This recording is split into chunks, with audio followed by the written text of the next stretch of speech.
side of the Senate and ended up on this side, for which I don't regret. They wonder, why would I take such drastic decisions? And I think Mr. President is one of such people who never still believed that I really crossed the carpet to this side. But my reasons were very simple. Since I never enjoyed the support of the party leadership in APC, even for them to recognize my... you yourself, you're not helping matters now. They never recognized my role as stakeholder, a mover and shaker of APC, a founding member, and they thought I was indispensable. Yes, nobody is indispensable. But I made it clear to the leadership of the APC that if you don't recognize the value of any political actor, you would soon come to realize his nuisance value. And I tried to prove that to APC. That's why, first of all, I moved to this side. Second, and I promised the leadership of APC that I will mess APC up in Bauchi State. And I'm proud to say I have done that. I've succeeded. You can round up.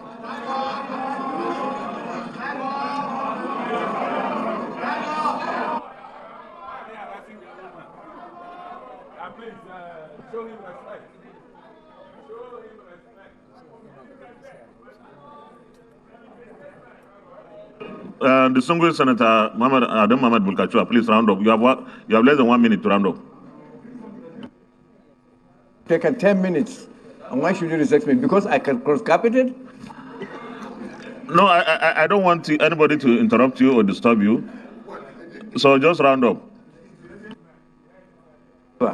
Mr. President, at my age, I don't think I will lobby anybody under the sun. I would do the right thing, and I always do the right thing, and sincerely and honestly too. So, I know, I look at faces in this chamber whom have come to me and sought for my help. Here come the bomb, listen. Sought for my help when my wife was the president of the Court of Appeal. And I'm sure Distinguished Senator Adam Mohamed Bulkachua, I think I will advise that you just round up and take your seat. Name any names. We know ourselves. No, but this kind of insinuation will mean that there was favor, there was this, and the rest of it. I don't think it's a good idea. There was this, and the rest of it. I don't think it's a good idea. What is this true?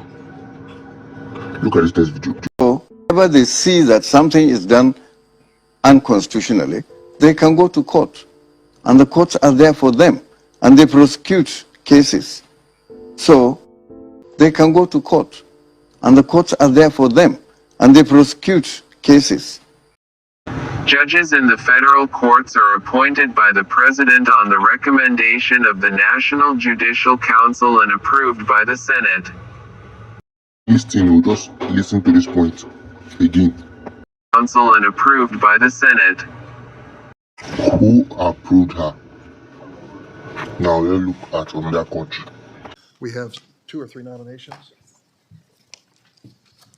Charnel B.L. Kindred, nominated to the Eastern District of Washington. Does anyone seek recognition to speak on her nomination? Senator Cruz? Thank you, Mr. Chairman. I'm glad to welcome our colleague, Senator Feinstein, back to this committee. But I will say what's going to happen next, I think, is going to be quite unfortunate for the American people.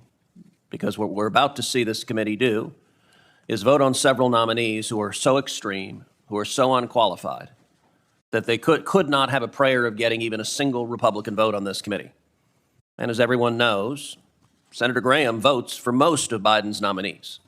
It is unusual that Senator Graham does not give a Republican vote to a Biden nominee. But there's a small subset of these nominees that are so beyond the pale that they have no prayer of getting a Republican nominee. And frankly, if my Democrat colleagues valued the responsibility of the Senate's advise and consent, my Democrat colleagues would tell the White House these nominees are unacceptable. This first nominee, Charnel Beckelgren, is so amazingly unqualified, she may well have the title for the least qualified nominee I've seen in 11 years serving on this committee. When Senator Kennedy asked her what Article 5 of the Constitution was, she had no idea. When Senator Kennedy asked her what Article 2 of the Constitution was, she said, I don't know. Mind you, Article 2 is the provision of the Constitution that creates the president and the executive branch of the government. Any first-year law student that didn't know what Article 2 of the Constitution was would flunk con law. This is not some obscure question about some Latin phrase no one should know. This is literally the basic architecture of our Constitution. By the way, Joe Biden has nominated her to be an Article 3 judge. Article 3 is right after Article 2. It creates the federal judiciary. I assume she doesn't know what that is either. I would note that the chairman, in defending her, suggested, well, gosh, there may be some members of our committee that don't know what Article 2 is. I feel confident that's not true, but if there is on either side of the aisle, you should stand up and resign the committee right now. To give you a sense of how unqualified this nominee is, she listed in her judiciary questionnaire her top 10 litigated cases. I just want you to pause and read this for a second. Her top 10, she did a driver's license revocation. She did a second driver's license revocation. She did an unemployment benefits appeal. She did another unemployment benefits case. She did another unemployment benefit case. And her sixth case was an unemployment benefits case where on the opposing side was a pro se litigant. In other words, this poor fellow didn't have a lawyer. And you know what? The pro se litigant beat her. She lost to a pro se litigant.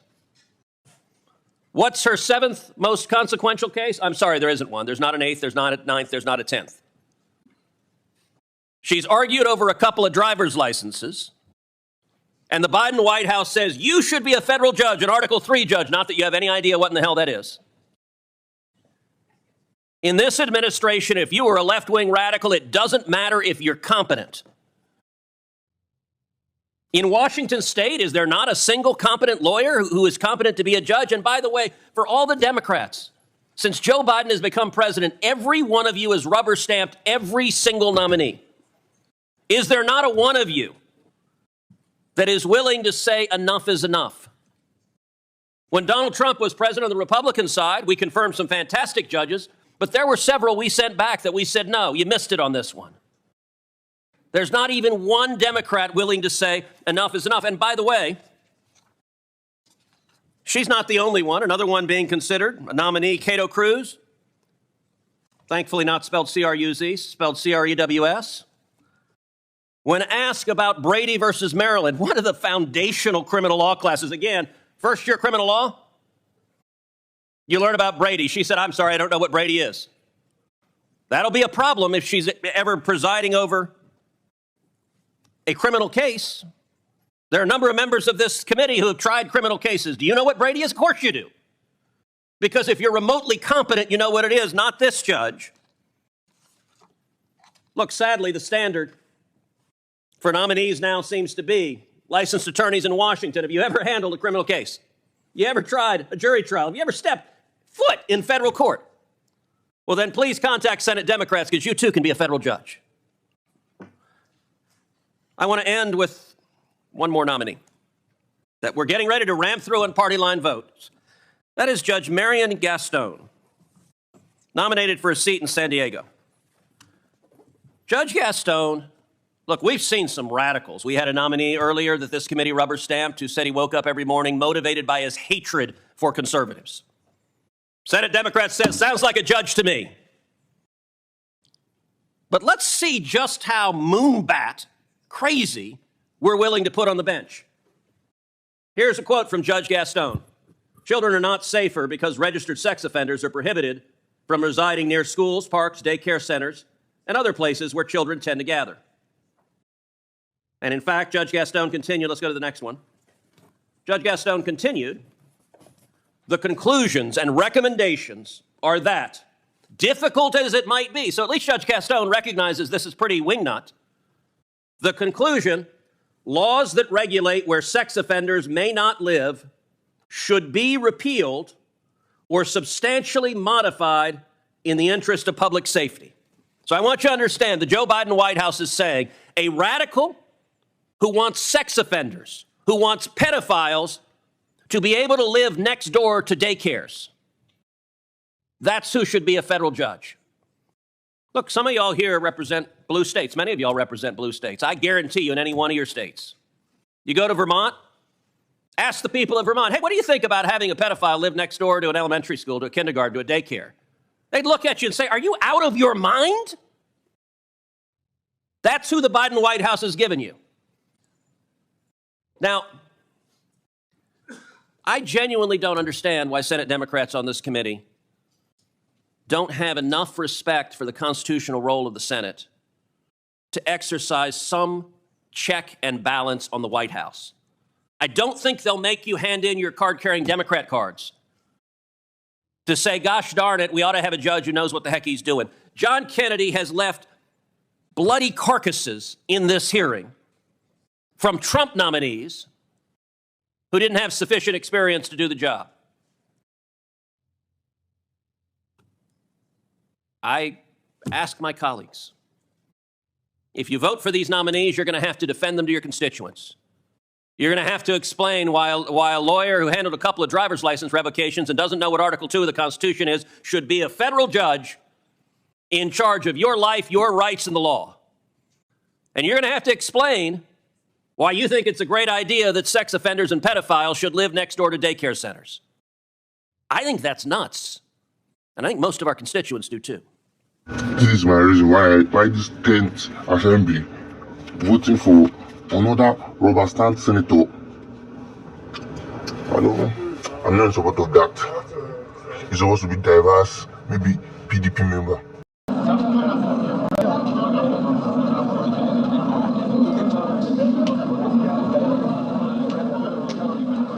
Meanwhile, some state governors, though not members of the 10th Assembly, are here felicitating with Senator Akpabio. Amongst them, Babajide Sanwo-Olu of Lagos, Yaya Bello of Kogi, and Dapo Abiodun of Ogun State. Senator Godswill Akpabio has now mounted the seat where the Senate President sits. He's being flanked by two lawmakers who put forward his nomination, Senator Ali Ndume, who nominated him, and Senator Adiola Olamilekan from Ogun State, who co-nominated him, or who co-sponsored the motion for his nomination.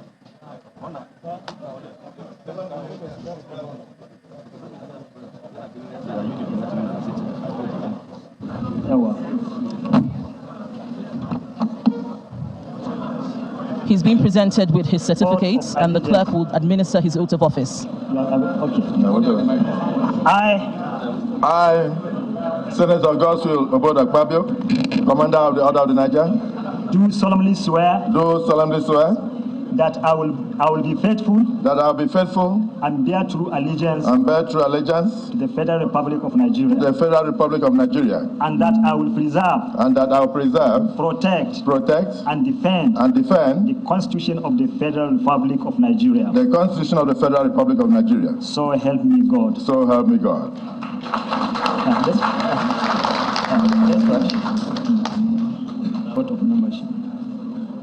Oath of membership of the National Assembly. I, distinguished Senator Godswill Akpabio, CON, do solemnly swear that I will be faithful and bear true allegiance to the Federal Republic of Nigeria, that as a member of the Senate, I will perform my functions honestly, to the best of my ability, faithfully, in accordance with the Constitution of the Federal Republic of Nigeria, and the law, and the rules of the Senate, and always in the interest of sovereignty,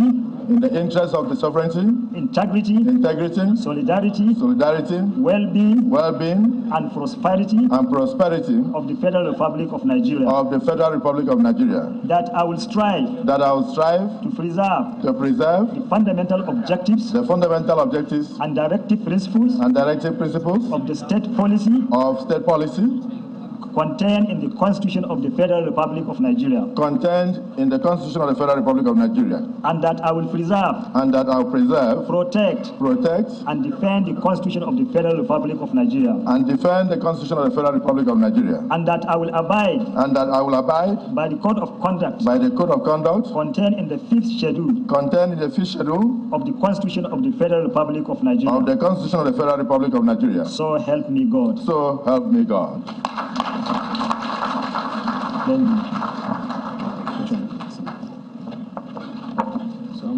The oath of the President of the Senate. Oath of the President of the Senate. I do solemnly swear. God's will, Obod Akpabio, CON. Do solemnly swear. Do solemnly swear. That I will be faithful. That I will be faithful. And bear true allegiance. And bear true allegiance. To the Federal Republic of Nigeria. To the Federal Republic of Nigeria. That as President of the Senate. That as President of the Senate. I will perform my functions. I will perform my functions. Honestly. Honestly. To the best of my ability. To the best of my ability. Faithfully. Faithfully. In accordance with the Constitution of the Federal Republic of Nigeria. In accordance with the Constitution of the Federal Republic of Nigeria. And the law. And the law. And the rules of the Senate. And the rules of the Senate. And always in the interest of sovereignty. And always in the interest of the sovereignty. Integrity. Solidarity. Well-being. And prosperity. Of the Federal Republic of Nigeria. That I will strive to preserve. The fundamental objectives. And directive principles. Of state policy. Contained in the Constitution of the Federal Republic of Nigeria. And that I will preserve. Protect. And defend the Constitution of the Federal Republic of Nigeria. And that I will abide. By the Code of Conduct. Contained in the 5th Schedule. To the Constitution of the Federal Republic of Nigeria. So help me God. So help me God. You need to sign it.